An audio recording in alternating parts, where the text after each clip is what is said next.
Eh bien, cher frère, parce que tu m'as vu, tu crois. Il faut traduire, mes chers amis, parce que tu as vu mon humanité, tu crois que moi, celui qui est transpercé, vivant devant toi, est Dieu. Tu vois mon humanité, tu crois en ma divinité.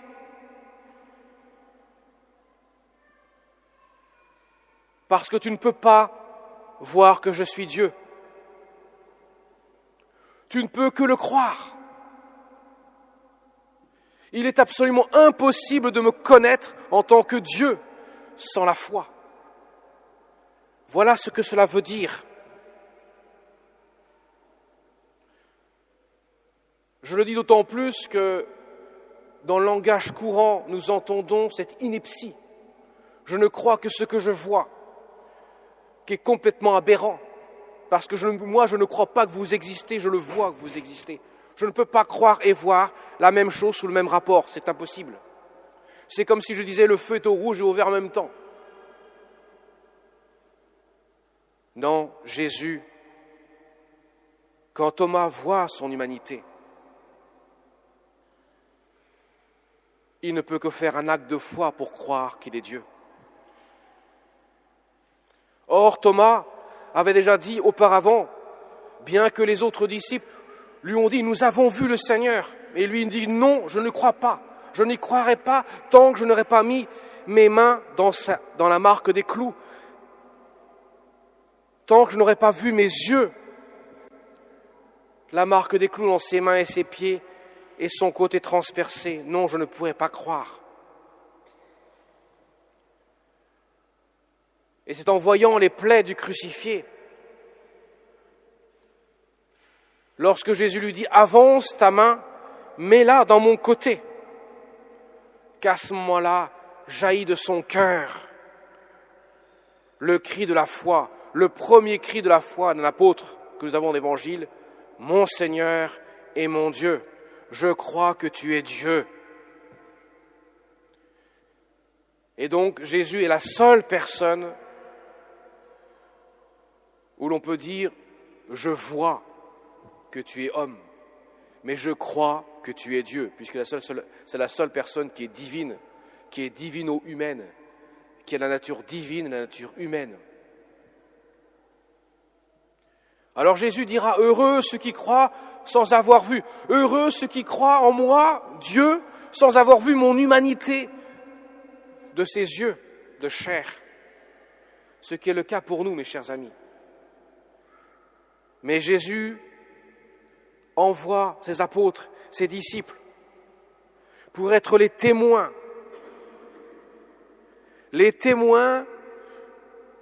de la résurrection du Christ, ou plutôt du Christ ressuscité d'entre les morts. Saint Jean le dit bien, ces signes, Jésus en a fait beaucoup d'autres encore en présence des disciples, mais cela ont été écrits pour que vous croyiez que Jésus est le Christ, le Fils de Dieu.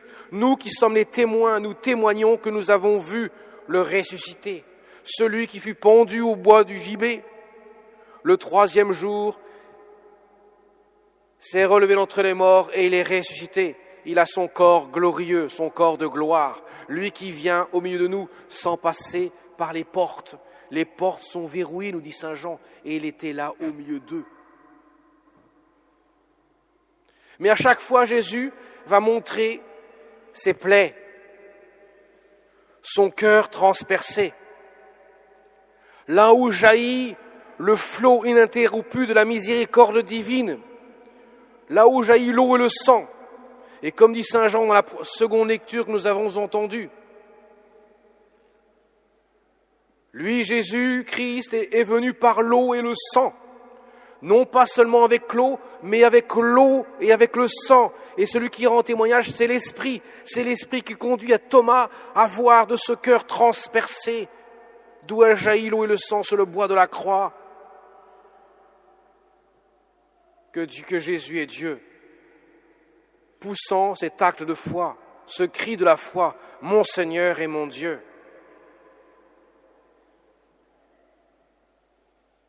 Quand Jésus va apparaître, il y a environ 90 ans, à la petite Faustine, lui demandant de faire peindre ce tableau de la miséricorde divine que vous avez dans la nef au-dessus de votre tête. Et disant, tu représenteras ce tableau, moi-même que tu vois, avec les flots jaillissant de mon cœur transpercé, l'eau et le sang, ceux qui rendent témoignage, ceux qui sont l'expression même de l'Esprit de Dieu, de l'Esprit Saint. L'Esprit Saint qui conduit à convertir les cœurs, à toucher les cœurs, tous ceux qui honoreront Jésus miséricordieux,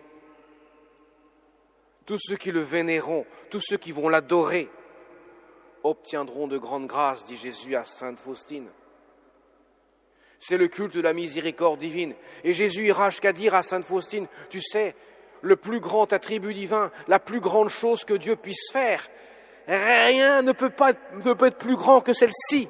C'est la miséricorde, c'est faire miséricorde. Parce que la faire miséricorde, c'est une recréation dans une surabondance d'amour, malgré le poids conséquent du péché, qui finalement n'est que peu de choses face à l'immensité éternelle du flot ininterrompu de la miséricorde divine. Là, Jésus révèle au monde sa puissance. Il est plus puissant de sauver l'homme que de le créer. Car sauver l'homme, c'est le recréer dans la puissance de l'amour miséricordieux. Voilà ce que Jésus nous enseigne dans l'Évangile. Lui qui dit à chaque apparition à ses apôtres, comme nous l'avons entendu plusieurs fois, « La paix soit avec vous ». Ça veut dire que j'ai rétabli la paix entre Dieu et l'humanité qui avait été détruite par le péché originel. Moi, je me suis fait homme, Dieu, pour que je puisse offrir mon humanité en sacrifice, que je puisse vous rendre juste devant le Père et que je puisse ainsi établir la paix entre Dieu et l'homme. Il est le pontife, le pont entre Dieu et l'humanité. Alors mes chers amis, en ce dimanche de la miséricorde divine, où Dieu nous donne une surabondance de grâce, où il nous invite à croire dans une confiance totale en lui, car il est plus puissant que toute chose, révélant à la face du monde que la mort non seulement n'a pas été un frein à son projet du salut, mais au contraire a été même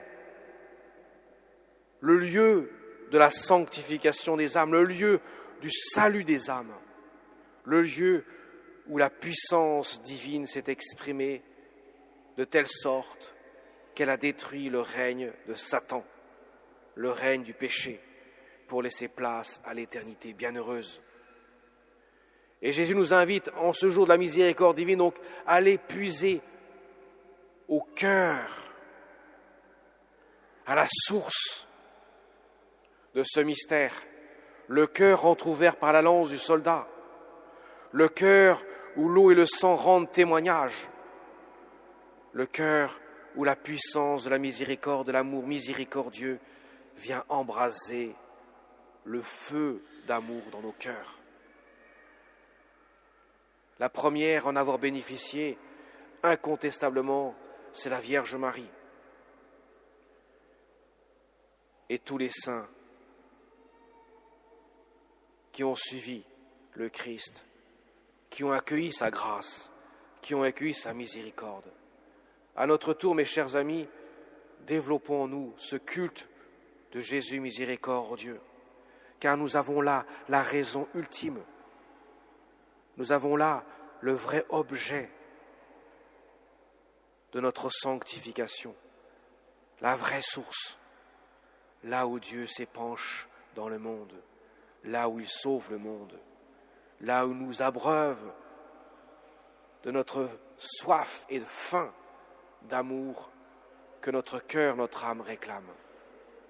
Alors demandons, Seigneur, que nous puissions, nous aussi, faire jaillir de notre cœur le cri de Thomas, « Mon Seigneur et mon Dieu », et que nous puissions ainsi accorder une confiance totale dans le Seigneur.